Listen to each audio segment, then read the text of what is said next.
Hari ini, tanggal 9 Februari 2026, ada sesuatu yang lagi terjadi di pasar emas yang bikin gue nggak bisa tidur nyenyak seminggu terakhir. Dan setelah nonton video ini sampai habis, kalian juga bakal ngerasain hal yang sama. Tadi pagi, gue cek harga emas Antam di Pegadaian, 3,21 juta rupiah per gram. Emas spot global hampir menyentuh angka psikologis $5.000 AS per troy ounce, atau kalau dikonversi ke rupiah, sekitar 2,69 juta rupiah per gram. Tapi yang paling gila, prediksi dari Goldman Sachs yang baru direvisi 3 minggu lalu mengatakan emas bisa tembus $5.400 AS per troy ounce sebelum akhir tahun 2026. Kalau dikonversi dengan kurs sekarang, itu setara dengan 4 juta rupiah sampai 4,5 juta rupiah per gram. Sekarang, pertanyaan sebenarnya bukan apakah emas akan naik. Pertanyaan yang lebih penting, yang harus kalian tahu jawabannya adalah kenapa? Kenapa tiba-tiba di tahun 2026 ini emas jadi aset yang paling diburu? Kenapa bank sentral seluruh dunia, termasuk Bank Indonesia, ramai-ramai borong emas seperti lagi ada obral besar-besaran? Kenapa pemerintah Indonesia tiba-tiba menetapkan pajak ekspor emas sampai 15%? Sebelum kita lanjut, ini Asupan Otak, channel yang feeding your brain with knowledge that matters. Kalau kalian belum subscribe, tolong banget klik tombol subscribe sekarang, karena konten kayak gini butuh riset yang nggak main-main, dan dukungan kalian sangat berarti. Oke, mari kita mulai dengan fakta yang paling menohok. Pagi tadi, 8 Februari 2026, harga emas Antam di berbagai gerai resmi Indonesia mencatatkan angka yang bikin mata melotot.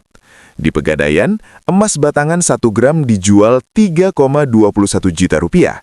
Di Galeri 24, harga jualnya 2,958 juta rupiah per gram. Harga emas UBS batangan bahkan mencapai 2,972 juta rupiah per gram. Sementara harga buyback atau harga kalau kalian mau jual balik emas ke toko berkisar 2,74 juta rupiah sampai 2,77 juta rupiah per gram. Artinya apa? Spread atau selisih antara harga beli dan jual mencapai sekitar 200.000 sampai 400.000 rupiah per gram. Ini spread yang cukup besar, dan ini menandakan bahwa permintaan emas lagi sangat tinggi. Tapi tunggu, ini baru permulaan. Harga emas spot global per 8 Februari 2026 berada di kisaran $4.988,6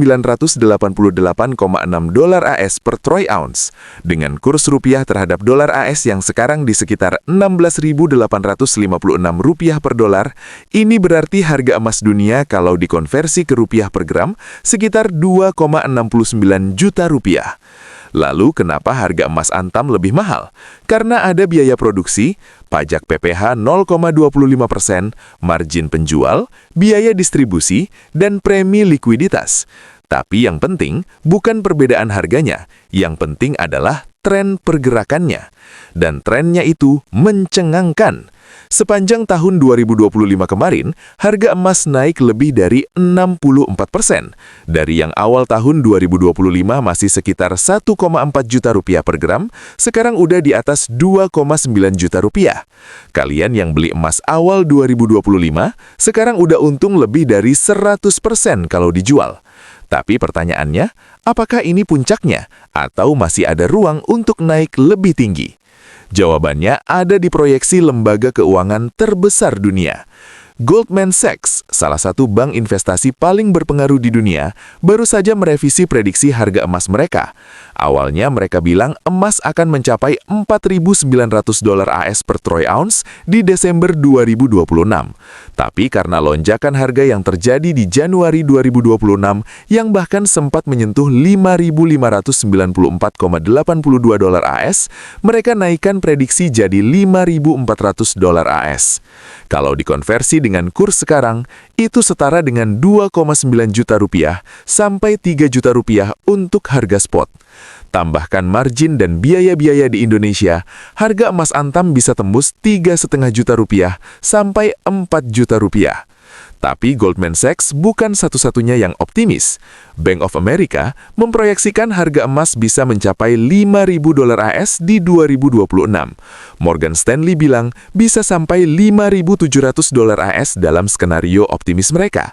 Bahkan Societe Generale, analis dari Prancis, berani kasih target $6.000 AS. Kalau target $6.000 AS tercapai dan kurs rupiah tetap di kisaran sekarang, harga emas Antam bisa menyentuh Rp4 juta sampai Rp4,5 juta. Sekarang pertanyaan kritisnya, apa yang bikin semua analis ini begitu yakin emas bakal terus naik? Kenapa mereka semua kompak bilang emas adalah aset yang paling aman di 2026?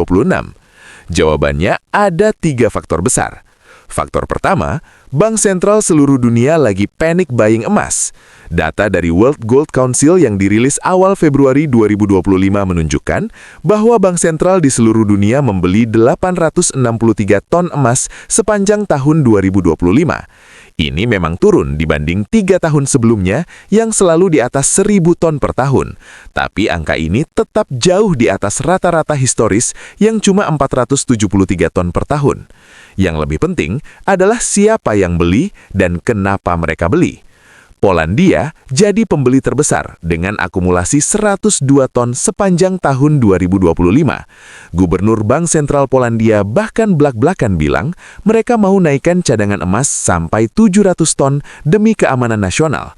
Kazakhstan beli 57 ton. Turki beli 27 ton. Cina meskipun melambat dibanding tahun-tahun sebelumnya, tetap nambah 27 ton. Dan yang paling menarik, Bank Indonesia yang selama tahun-tahun nggak nambah cadangan emas, tiba-tiba mulai beli lagi. Di Oktober 2025, BI beli 4 ton. Di November dan Desember, BI nambah lagi masing-masing 0,6 ton. Kenapa mendadak BI beli emas lagi setelah sekian lama nggak nambah? Karena mereka tahu ada yang nggak beres dengan sistem keuangan global sekarang. Survei dari World Gold Council tahun 2025 yang melibatkan 73 bank sentral di seluruh dunia mengungkapkan fakta mencengangkan. 95% responden yakin cadangan emas global akan terus meningkat. 43% bank sentral berencana menambah cadangan emas mereka dalam 12 bulan ke depan. Dan yang paling penting, 73% memperkirakan proporsi cadangan devisa dalam dolar AS akan menurun. Ini bukan lagi teori konspirasi. Ini data ofisial dari bank sentral sendiri. Mereka lagi proses de-dolarisasi. Mereka lagi mengurangi ketergantungan pada dolar AS dan beralih ke emas. Kenapa? Karena sejak Amerika Serikat membekukan cadangan devisa Rusia di luar negeri tahun 2022, banyak negara mulai sadar bahwa menyimpan kekayaan dalam bentuk dolar AS di bank-bank barat itu beresiko. Sewaktu-waktu bisa dibekukan kalau ada konflik politik. Emas berbeda. Emas adalah aset yang nggak bisa dibekukan. Nggak ada negara yang bisa bilang emas kalian di sini nggak boleh diambil. Kalau emas disimpan fisik di dalam negeri, itu sepenuhnya milik kalian. Nggak ada yang bisa ngapa-ngapain. Inilah kenapa bank sentral ramai-ramai borong emas. Ini bukan soal investasi untuk cuan. Ini soal keamanan nasional. Ini soal kedaulatan finansial. Dan kalau bank sentral aja panic buying, kira-kira mereka tahu sesuatu yang kita nggak tahu nggak? Faktor kedua, The Federal Reserve alias Bank Sentral Amerika Serikat lagi dalam posisi yang sangat sulit. Sepanjang 2025 kemarin, The Fed udah 3 kali turunkan suku bunga dari level tinggi di tahun 2024. Tapi inflasi di Amerika masih belum turun ke target mereka yang 2%. Inflasi November 2025 masih di 2,7%. Inflasi inti bahkan masih di 2,6%. Di satu sisi, The Fed pengen turunkan suku bunga biar ekonomi nggak resesi. Tapi di sisi lain, kalau mereka terlalu agresif turunkan suku bunga, inflasi bisa naik lagi. Proyeksi terbaru dari berbagai analis mengatakan The Fed kemungkinan akan menurunkan suku bunga lagi di 2026, dengan target akhir di kisaran 3% sampai 3,25%. Ini lebih rendah dari sekarang, tapi masih jauh dari level normal sebelum pandemi yang sekitar 1%. Kenapa ini penting untuk emas? Karena suku bunga rendah itu bullish untuk emas. Ketika suku bunga rendah, orang-orang nggak tertarik lagi simpan uang di deposito atau obligasi yang returnnya kecil. Mereka akan cari aset alternatif yang bisa kasih return lebih baik, dan salah satunya adalah emas. Selain itu, suku bunga rendah biasanya dibarengi dengan pencetakan uang atau quantitative easing. Ketika bank sentral cetak uang lebih banyak, nilai mata uang cenderung turun, inflasi naik. Dan ketika inflasi naik, orang lari ke emas sebagai pelindung nilai kekayaan mereka. Jadi skenario The Fed sekarang adalah lose-lose untuk dolar AS, tapi win-win untuk emas. Kalau The Fed turunkan suku bunga, dolar melemah dan emas naik. Kalau The Fed pertahankan suku bunga tinggi, ekonomi bisa resesi, dan orang tetap lari ke emas sebagai safe haven. Tapi ada satu hal lagi yang lebih mengerikan. Ada seorang ekonom makro global bernama Komal Srikumar yang sebelumnya jadi Chief Global Strategist di Trust Company of the West selama lebih dari 2 dekade, baru-baru ini memberi peringatan keras. Dia bilang tahun 2026 berpotensi menghadirkan krisis ekonomi terburuk dalam setengah abad terakhir. Dia memperkirakan inflasi akan berada di atas 3% pada 2026, dengan resiko resesi yang meningkat akibat tarif perdagangan dan pelemahan permintaan. Dia juga bilang, 2 mandat The Fed menjaga stabilitas inflasi dan tingkat pengangguran semakin sulit dicapai secara bersamaan. Dan dia nggak sendirian. Analis Hendrik Zebert juga menilai The Fed mengabaikan sinyal jelas terkait potensi pelemahan tajam ekonomi AS. Kalau prediksi mereka benar, apa yang terjadi? Investor akan lari kemana? Ke emas. Karena dalam sejarah, setiap kali ada krisis ekonomi besar, emas selalu jadi aset yang paling dicari. Faktor ketiga, Indonesia mulai keluarin regulasi yang ngontrol aliran emas ke luar negeri. Di akhir 2025 kemarin, pemerintah Indonesia resmi finalisasi kebijakan pajak ekspor emas yang mulai berlaku efektif 2026. Pajak ekspor emas ini besarnya 7,5% sampai 15%, tergantung jenis dan tingkat pengolahan emas yang diekspor. Emas dore yang masih banyak mengandung kotoran kena pajak lebih tinggi, bisa sampai 15%. Emas batangan yang udah dimurnikan kena pajak lebih rendah, sekitar 7,5%. Tujuan resmi pemerintah mendorong hilirisasi. Artinya pemerintah pengen emas yang ditambang di Indonesia itu diolah di Indonesia juga, nggak langsung diekspor mentah. Dengan gitu nilai tambahnya tetap di dalam negeri, lapangan kerja bertambah, industri logam mulia nasional jadi lebih kuat. Proyeksi pemerintah, kebijakan ini bisa nambah penerimaan negara sekitar 1,5 triliun sampai 2 triliun rupiah per tahun, bahkan bisa sampai 6 triliun rupiah kalau harga emas terus tinggi. Tapi ada tujuan lain yang nggak terlalu digembar-gemborkan, kontrol aliran emas. Lihat polanya, ketika harga emas dunia lagi tinggi banget, pemerintah nggak mau emas Indonesia terlalu banyak keluar. Kenapa? Karena mereka tahu emas itu aset strategis. Di masa krisis, emas bisa jadi alat tukar atau jaminan utang. Emas bisa jadi penopang nilai mata uang. Pemerintah Indonesia sekarang punya cadangan emas resmi sekitar 84,3 ton. Dibanding negara-negara besar, ini masih kecil. Amerika Serikat punya 8.133 ton, Jerman punya 3.350 ton, China punya 2.300 ton lebih. Indonesia dengan cadangan emas tambang belum terambil terbesar keempat di dunia, termasuk tambang Grasberg di Papua, seharusnya punya cadangan emas jauh lebih banyak. Tapi kenapa enggak? Karena selama ini emas kita kebanyakan diekspor mentah. Sekarang pemerintah mulai sadar, mereka mulai mau kontrol aliran emas. Dan ini sejalan dengan apa yang dilakukan bank sentral di seluruh dunia, akumulasi emas sebanyak mungkin. Tapi tunggu, ada satu hal lagi yang perlu kalian tahu. Ekspor emas Indonesia dalam 9 bulan pertama 2025 mencapai 1,64 miliar dolar AS. Ini jauh melampaui total ekspor tahun 2024 yang cuma 1,1 miliar dolar. Negara tujuan ekspor utama, Singapura, Swiss, dan Hong Kong. Ketiga negara ini adalah hub keuangan dan perdagangan emas terbesar di dunia. Emas dari Indonesia dikirim ke sana, kemudian didistribusikan ke seluruh dunia, termasuk dijual kembali ke Indonesia dalam bentuk emas batangan premium dengan harga lebih tinggi. Ironis kan?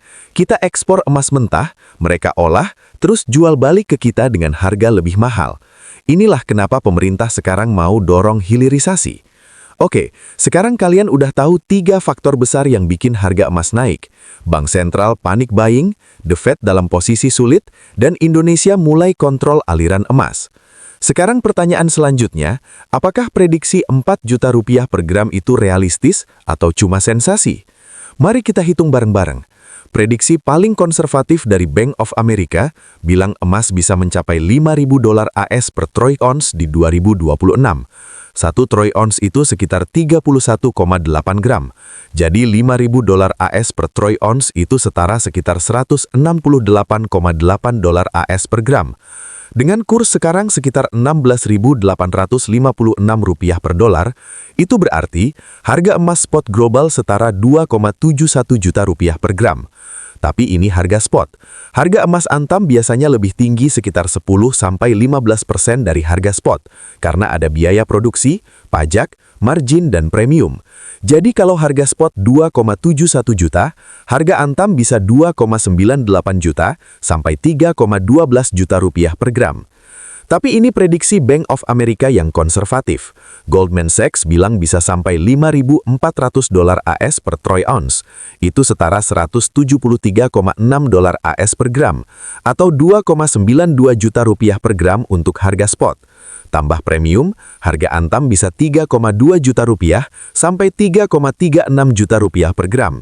Societe General yang paling agresif bilang bisa sampai $6.000 AS per troy ounce. Itu setara $193 AS per gram, atau 3,25 juta rupiah per gram untuk harga spot. Tambah premium, harga antam bisa 3,57 juta rupiah sampai 3,74 juta rupiah per gram. Tapi ada satu hal lagi yang bisa bikin perhitungan ini meleset jauh, nilai tukar rupiah. Sekarang kondisi rupiah gimana? Per awal Februari 2026, rupiah masih relatif stabil di kisaran 16.800 sampai 16.900 rupiah per dolar. Bank Indonesia dengan BI rate di 5,75% masih berusaha menjaga stabilitas nilai tukar. Tapi ada risiko. Kalau The Fed terus agresif turunkan suku bunga dan Indonesia tetap pertahankan suku bunga tinggi, gap suku bunga membesar. Ini bisa bikin rupiah menguat. Tapi kalau terjadi krisis global seperti yang diprediksi beberapa ekonom, investor asing bisa tarik dana dari emerging markets, termasuk Indonesia, dan ini bisa bikin rupiah melemah tajam. Jadi skenario terburuk untuk harga emas dalam rupiah adalah harga emas dunia naik ke $6.000 AS per troy ounce dan rupiah melemah ke Rp18.000 per dolar. Dalam skenario ini, harga emas spot bisa 3,47 juta rupiah per gram dan harga antam bisa tembus 3,82 juta rupiah sampai 4 juta rupiah per gram. Jadi prediksi 4 juta per gram itu bukan mustahil. Dalam skenario tertentu, itu sangat bisa terjadi. Tapi sekarang pertanyaan paling penting, haruskah kalian beli emas sekarang? Sebelum gue jawab, kalian harus paham dulu resiko dan peluangnya. Peluang beli emas sekarang. 1. Kalau prediksi para analis benar, emas masih bisa naik 20-30% lagi dari harga sekarang. Kalau kalian beli emas sekarang di 3 juta per gram dan harga naik ke 4 juta per gram, itu untung 1 juta per gram atau return 33%. Gak banyak aset yang bisa kasih return segitu dalam waktu kurang dari setahun dengan resiko relatif rendah. 2. Emas adalah hedge terhadap inflasi dan krisis ekonomi. Kalau tahun 2026 ini beneran terjadi krisis seperti yang diprediksiin beberapa ekonom, emas bisa jadi penyelamat kekayaan kalian, sementara aset lain kayak saham atau obligasi bisa turun drastis, emas justru naik. 3. Likuiditas emas di Indonesia sekarang cukup baik. Kalian bisa beli dan jual emas batangan antam dengan mudah di Pegadaian, Gallery 24, atau platform emas digital. Spread antara harga beli dan jual juga masih wajar, sekitar 3-7%. Tapi resikonya apa? 1. Kalau skenario optimis nggak terjadi, misalnya ekonomi global ternyata stabil, inflasi turun, dan The Fed nggak terlalu agresif turunkan suku bunga, harga emas bisa koreksi turun. Harga emas yang sekarang udah di level tinggi bisa jadi sudah overbought. Koreksi 10-15% itu hal yang wajar di pasar komoditas. 2. Spread yang cukup tinggi berarti kalian harus tunggu harga jual naik cukup signifikan dulu sebelum bisa break even. Kalau kalian beli emas di 3 juta dan spreadnya Rp200.000, berarti kalian harus tunggu harga jual naik ke 3,2 juta dulu sebelum balik modal. Ini butuh waktu. 3. Emas nggak memberikan passive income. Kalian nggak dapat dividen atau bunga seperti saham atau obligasi. Return kalian cuma dari capital gain, selisih harga beli dan jual. Jadi kalau harga stagnan, kalian nggak dapat apa-apa. Jadi kesimpulannya, beli emas sekarang atau enggak? Jawaban gue, tergantung profil resiko dan tujuan finansial kalian. Kalau kalian punya profil resiko konservatif dan pengen lindungi kekayaan dari inflasi atau krisis, beli emas itu masuk akal. Alokasi sekitar 10-20% dari total aset ke emas itu wajar untuk diversifikasi. Kalau kalian punya profil resiko agresif dan pengen maksimalkan return, kalian bisa alokasikan lebih banyak ke emas. Tapi dengan catatan kalian siap menerima resiko koreksi harga. Dan yang paling penting, jangan all in. Jangan sampai seluruh uang kalian dipakai beli emas. Karena kalau tiba-tiba ada kebutuhan mendesak dan harga emas lagi turun, kalian akan rugi. Strategi paling aman adalah Dollar Cost Averaging atau DCA. Artinya kalian beli emas secara bertahap dalam jumlah kecil tapi konsisten. Misalnya setiap bulan beli 1/4 gram atau setengah gram. Dengan cara ini, kalian nggak terlalu terpengaruh sama volatilitas harga jangka pendek. Harga naik, kalian untung. Harga turun, kalian dapat harga lebih murah untuk pembelian berikutnya. Oke, sekarang mari kita bahas skenario yang lebih besar. Apa yang sebenarnya terjadi di balik lonjakan harga emas ini? Ada pola yang mirip dengan apa yang terjadi tahun 1933 di Amerika Serikat. Saat itu, di tengah depresi besar, pemerintah AS mengeluarkan Executive Order 6102 yang memaksa rakyat menyerahkan emas mereka ke pemerintah. Rakyat dipaksa jual emas dengan harga $20,67 AS per troy ounce. Setelah emas terkumpul, pemerintah naikkan harga emas jadi $35 AS per troy ounce. Pemerintah untung besar, rakyat rugi besar. Sekarang kita nggak akan lihat repetisi exact seperti tahun 1933. Nggak akan ada tentara yang datang door-to-door sita emas kalian. Tapi polanya mirip, pemerintah pengen kontrol emas. Pajak ekspor emas 15% di Indonesia itu salah satu bentuk kontrol. Pemerintah nggak melarang ekspor, tapi bikin ekspor jadi lebih mahal sehingga emas lebih banyak beredar di dalam negeri. Bank sentral ramai-ramai borong emas, itu juga bentuk kontrol. Mereka akumulasi emas sebanyak mungkin sebelum krisis beneran datang. Dan yang paling subtle, narasi bahwa emas adalah aset aman terus digaungkan. Ini bikin orang-orang dengan sukarela menyimpan kekayaan mereka dalam bentuk emas. Kalau suatu saat pemerintah butuh, mereka tinggal keluarin regulasi baru yang bikin emas jadi lebih susah dijual atau ditransfer. Dan boom, emas kalian jadi aset yang terperangkap.